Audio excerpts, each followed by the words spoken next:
তো হ্যালো বন্ধুরা, আমার যদি কোনোদিন কিছু চটপটা খেতে ইচ্ছে করে তাহলে আমি এটাই বানিয়ে খেয়ে। এটা বানানোর জন্য সবার প্রথমে একটি কড়াইয়ের মধ্যে অনেকটা জল দিয়ে দেব।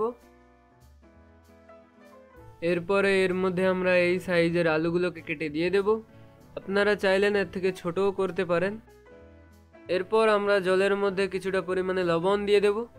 লবণ দেওয়ার পর আলুগুলোকে একসাথে খুব ভালোভাবে মিশিয়ে নেব। এরপর আলুগুলোকে আমরা 80% অবধি বয়েল করে নেব গ্যাসের মিডিয়াম ফ্লেমে।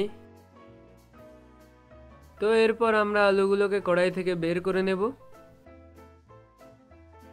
আর এই জলগুলোকে আমরা কড়াই থেকে ফেলে দেব। আর জল শুকিয়ে এলে আমরা এর মধ্যে কিছুটা পরিমাণে তেল দিয়ে দেব।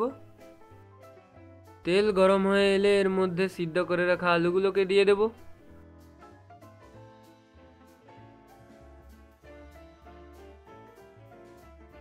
আর আলুগুলোর উপর থেকে কিছুটা পরিমাণে হলদি গুঁড়ো দিয়ে দেব।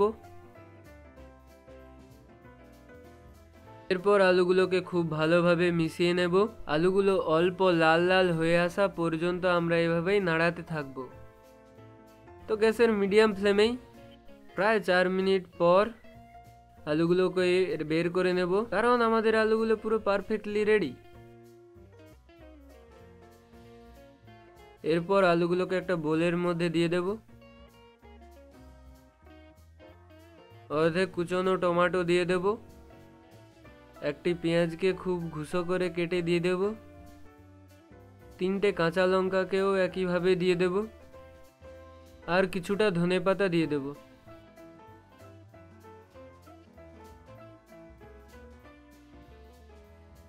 আর এখানে আমরা অল্প পরিমাণে লবণ দিয়ে দেব।